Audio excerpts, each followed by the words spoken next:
శ్రీ గురుభ్యో నమః. శ్రీ మహాగణపతయే నమః.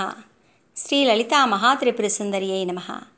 మనం సౌందర్యలహరిలోని 70వ శ్లోకానికి అర్థం తెలుసుకోబోతున్నాం. ఈ శ్లోకంలో స్వామివారు లతల వంటి అమ్మవారి యొక్క ఆ చేతులను, అభయ హస్తాలను మన చేత ధ్యానం చేయిస్తూ ఉన్నారు. మృణాళీ మృత్వీనాం తవ భుజలతానాం చతస్రుణా చతుర్భిః సౌందర్యం సరసిజభవస్తౌతి వదనైః నకేభ్యః సంత్రస్యన్ తమమదనాందకరిపో చతుర్నాం శీర్షాణాం సమమభయహస్తార్పణదియా మృత్వీనాం తవ భుజలతానాం చతస్రుణాం అన్నారు. అమ్మవారి యొక్క 4 భుజాలను, ఆ భుజాలకున్న హస్తాలను ఇక్కడ లతలుగా వర్ణిస్తున్నారు.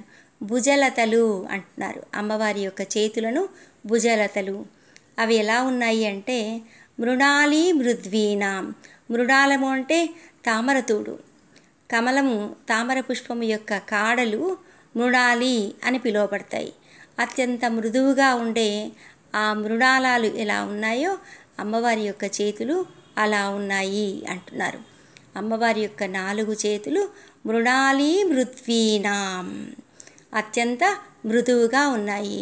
మృదువైన 4 బాహువులను, ఆ చేతులను మన చేత ధ్యానం చేయిస్తున్నారు.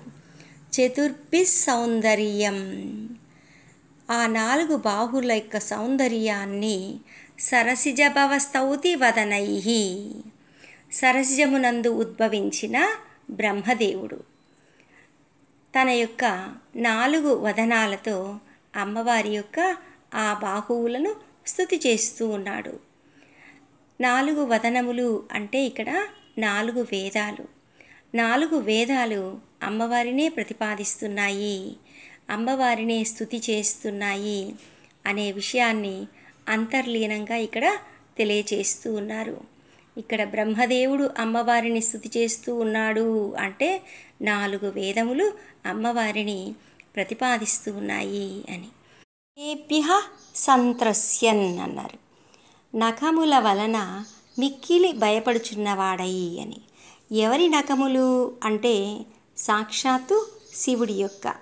ప్రథమ మదనాత్ అందకరిపో, ప్రథమ మదనాత్ అందకరిపో, తన శిరస్సును గిల్లివేసిన వాడైన అందకరిపుడు, అంధకాసురునికి విరోధి అయినవాడు ఎవరు? శివుడు. ఆ శివుడి యొక్క నఖములకు భయపడుతూ ఉన్నవాడు. ఎందుకు భయపడుతూ ఉన్నాడు అంటే ఒకసారి బ్రహ్మగారు అహంకరించగా బ్రహ్మగారి యొక్క శిరస్సును, బ్రహ్మగారికి 5 శిరస్సులుంటే ఒక శిరస్సును తన గోటితో గిల్లివేశాడు శివుడు. అంటే అత్యంత సున్నితంగా తలను తీసేయగలిగాడు ఎవరు? శివుడు. అందుకని అప్పటి నుంచి బ్రహ్మగారు శివుడి చేతులు, ఆ చేతులకున్న గోళ్ళంటే భయపడుతూ ఉన్నాడు. బ్రహ్మకు సృజన శక్తి వలన కలిగిన అహంకారమే ఆయనకు 5వ తలగా అమరింది. ఆ 5వ తలని స్వామివారు తీసివేశారు. అంటే అహంకారం పెట్టరేగిపోయినా, అహంకారం మితిమీరినా ఎవరికైనా శిక్ష తప్పదు, బ్రహ్మకైనా తప్పదు అని చూపిస్తోంది ఈ శ్లోకం మనకి. అందుకని అహంకారం ఎప్పుడు ఎక్కడా కూడా తగదు, ఎవరికి కూడా తగదు, ఎంతవారైనా అహంకరించకూడదు అని తెలియజేసే శ్లోకం ఇది.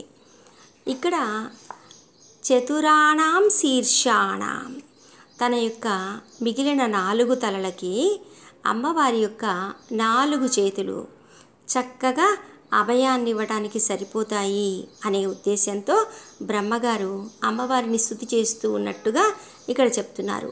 చతురాణాం శీర్షాణాం, 4 తన తలలకు సమం అభయ హస్తార్పణదియా, సమం అభయ హస్తార్పణదియా, సమంగా అంటే సమానంగా, అభయ హస్త అర్పణదియా అంటే అమ్మవారు ధరించిన ఆ అభయ ముద్రలను 4 అభయాలు 4 శిరస్సులకు సరిపోతూ ఉన్నాయి అని భావనతో స్వామి అమ్మవారిని స్తుతి చేస్తూ ఉన్నట్టుగా ఇక్కడ వివరిస్తూ ఉన్నారు.